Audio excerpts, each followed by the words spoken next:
War and peace. In today's world, very little in the way of time and space separates the two. All over the globe, sovereign states face hostile neighbors whose tanks and guns are poised for battle. Battle that could come with little or no warning. Current threats being faced by the free world are formidable. There is little doubt as to the intentions of nations which mass forces far beyond their defensive needs. Can such threats be dealt with effectively? Can non-aggressive nations feel secure against invasion? One answer is to mass a counterforce of ground power at the border. But a border of any length presents problems. First, where will an invasion be launched? It just isn't practical to fortify for every possibility. Second, a buildup of ground forces is not only expensive, but provocative. Intentions may be misinterpreted. There must be an alternative that can supplement existing ground forces. A strong defense is obviously necessary, but what type?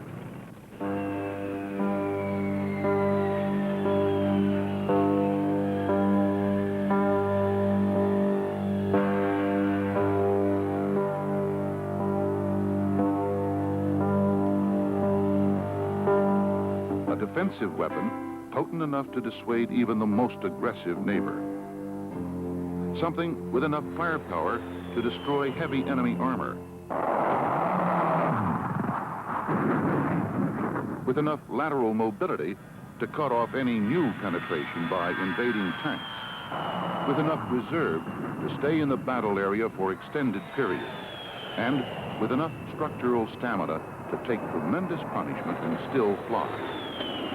A weapon that can strike lethal blows again and again until the enemy is driven back. Such a weapon has been developed for the United States Air Force, the same weapon that is now being deployed for the defense of NATO. That weapon is the Fairchild A-10 close air support aircraft, Thunderbolt II.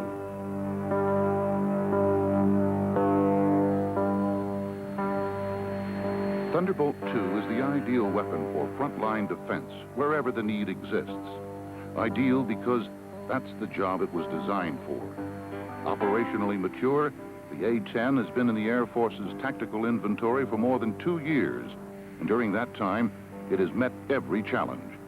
At places like Nellis Range in Nevada, Eielson in Alaska, Grafenwehr in Germany, Nightmare Range in Korea. Thunderbolt II is a short takeoff and landing aircraft able to carry a wide mix of ordnance.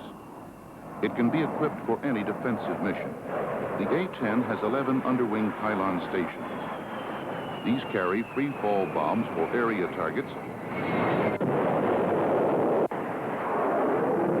precision-guided bombs and missiles for point targets, as well as countermeasures to protect against enemy anti-aircraft weapons.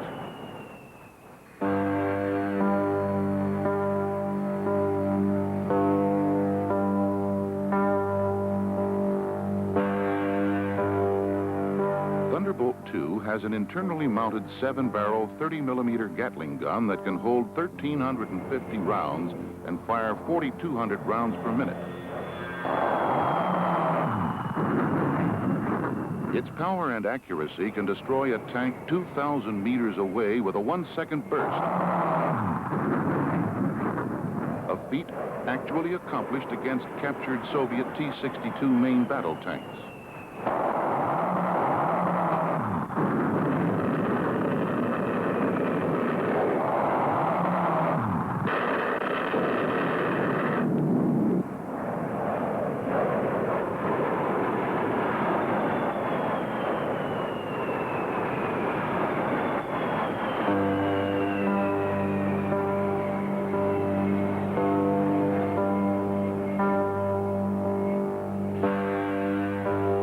Lethality testing is only one proof of the A-10's unique capability as a close air support aircraft.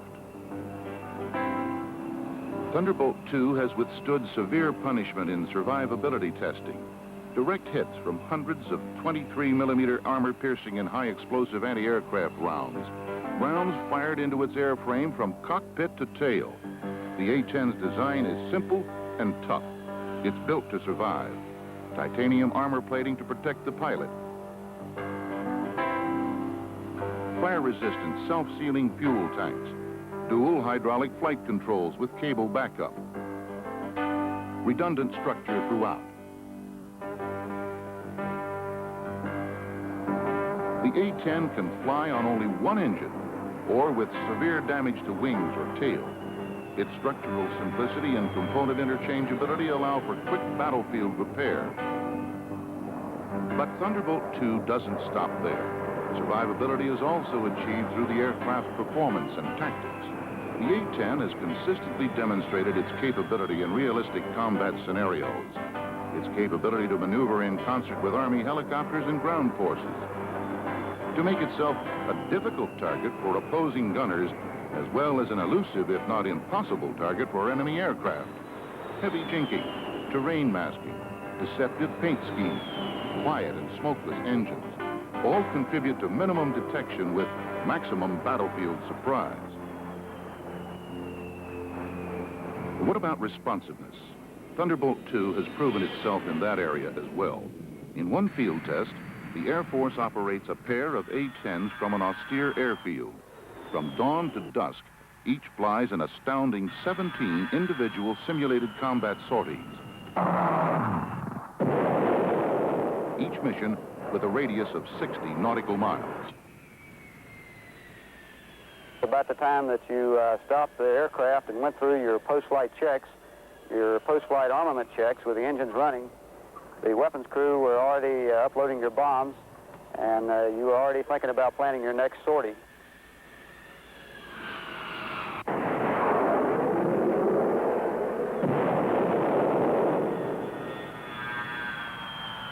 Another measure of the A-10's responsiveness is its forward basing capability. A combat training exercise in the Mojave Desert. Several A-10s operate from a dry lake bed of deep talc and blowing sand. Proof that the aircraft can be deployed even in severe environments to support engaged troops. Other testing to evaluate A-10 reliability under wartime conditions has more than exceeded expectations. The Fairchild A-10 Thunderbolt II, now in production for frontline defenses. Not a provocative weapon, but an equalizer against aggression. Its purpose? To keep the balance of power balanced.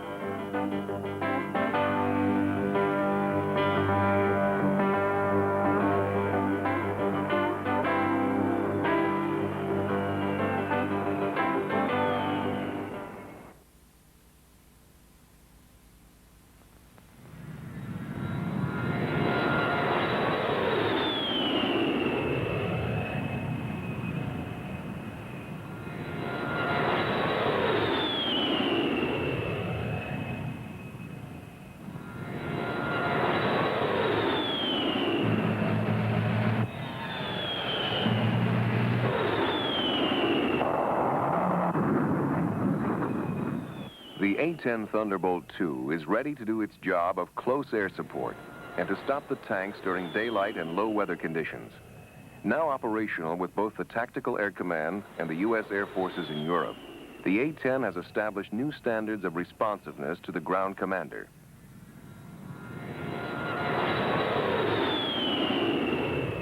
However, the limitations imposed by nature, those of darkness and bad weather, affect the A-10 as well as most other aircraft. It is during these periods of reduced visibility that the need for an anti-armor aircraft may be the greatest. For potential adversaries are known to prepare, train, and equip for night-armored thrusts in massive waves.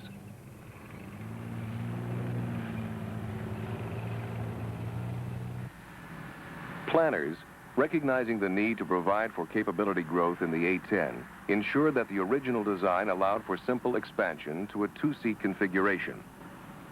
Now this straightforward growth, complete with the necessary avionic tools, has demonstrated its ability to effectively deal with the other half of the vulnerable time. The answer to the night close air support question, the night adverse weather A-10.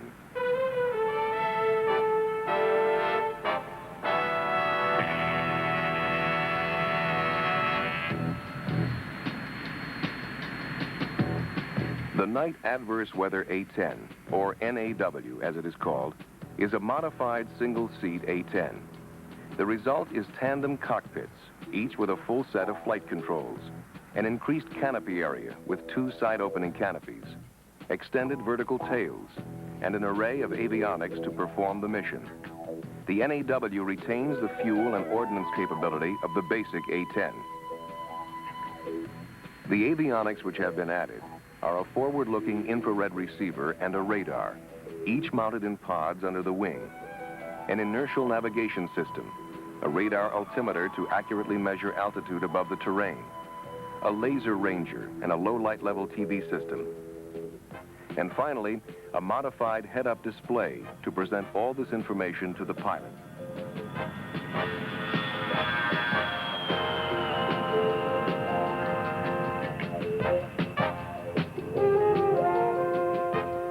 This system is missionized to take advantage of the 2-man crew. The pilot flies the aircraft and engages the targets handed off by the electronic systems operator. The ESO, in turn, navigates the aircraft, searches for targets with complementary systems, and then cues the pilot through weapons delivery.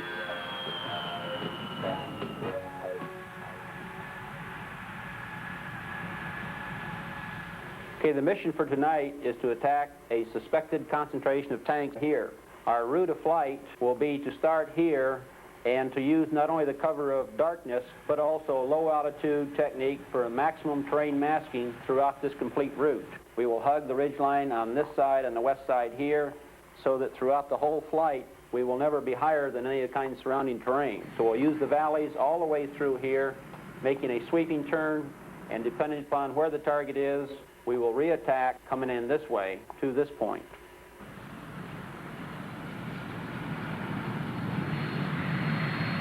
To meet the threat of the heavily defended armored forces, the Night Adverse Weather A-10 will employ the 30mm GAU-8A cannon, and when available, the imaging infrared Maverick missile to capitalize on standoff. While achieving standoff, these weapons permit firing at very low altitudes, further enhancing survivability through terrain masking. The NAW A-10, with the same excellent low-altitude maneuverability of the single-seat A-10, is able to apply this characteristic at night, aided by its avionics. This spells survivability. Staying down amongst the terrain while delivering lethal ordnance from a distance, never having to pop up into the missile threat area.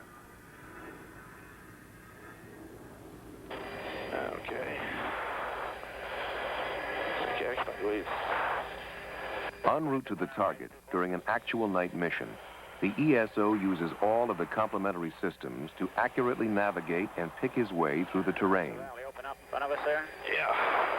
Went by that one at a couple hundred feet. Yep, sure did. Over the ridge. The forward-looking infrared receiver, FLIR, presents a picture of daylight clarity to both cockpits by distinguishing heat patterns on the surface. The ESO controls the FLIR in both azimuth and elevation, as well as magnification for longer range work. Looks like all its low spot ahead anyway. Yeah, that is it. Valley 16, 17 miles. We'll hold this and we'll make the turn back. Finding an area of interest, such as a navigation turn point or a possible target, the ESO is able to generate a cueing box to overlay the subject and to project this on the pilot's head-up display. Right down through there. That's interesting. What's that? Going down this valley at night. Yeah, sure is. As the pilot rolls into a turn using FLIR information, the ESO brings up the low light level TV, momentarily replacing the FLIR imagery. The LLTV gains its real-world display from illumination by minute light sources, such as stars or other small lights on or near the Earth's surface. This excellent picture can be provided to the pilot while the ESO slews the FLIR to one side or the other, cross-checking terrain or searching for targets. You have to really rely on the contour lines. Yeah. The pilot's display in the HUD is a real-world display, just as in daylight. with several redundant systems contributing cross-checks and a variety of performance under different weather conditions. The HUD gives him everything he needs to tactically use the terrain while approaching the target. The radar generates contour lines to show the terrain slope at 1 and 2 miles in front of the aircraft. This permits the pilot to anticipate the terrain and to maneuver to keep masked by it. A velocity vector and a terrain following box are displayed for altitude control.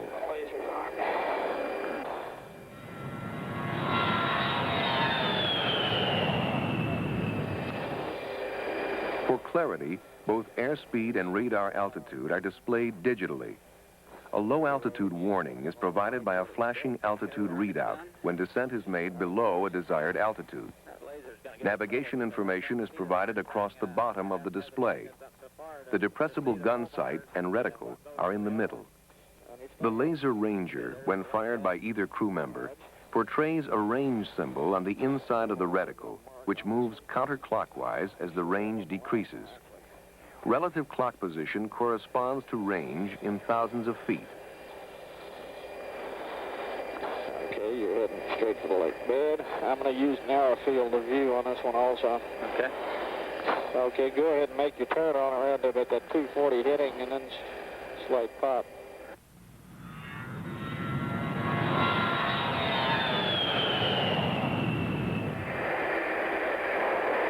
Okay, just follow the road. While using the LLTV, the crew homes in on a road which is suspected to be a major penetration route by the enemy force. The ESO switches to a radar display, utilizing a moving target indicator mode. I see something up ahead there. Yeah, there's some way up. I see something out there, probably about 4 miles. This sensor, which can look through the weather when the FLIR may be degraded, can isolate on only those returns that are moving at 4 knots or more, and show them as bright targets on both cockpit displays. 10 degrees. There's a big truck right ahead. It's about 2 miles.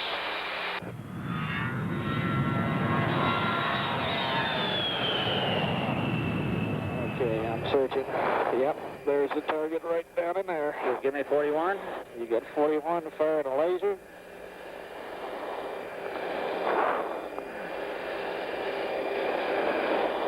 Okay, that's the truck right under your pepper right now. There, okay. That's it. Now a little bit to the right, left. Okay. Ah, that was a good hit, Wendy. Super.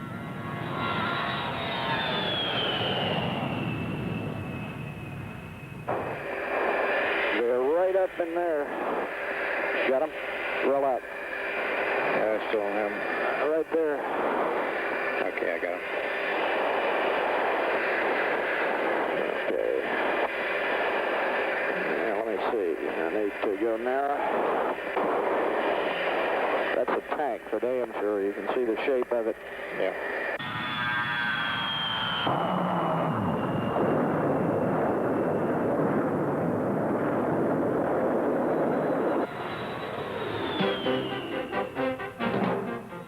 The simplicity and straightforwardness of this system makes aircrew transition quick and builds solid confidence on its employment. The combination of firepower delivered at very low altitude and the flexibility of a two-man team to react to the demands of the night and adverse weather environment come together to demonstrate a survivable system.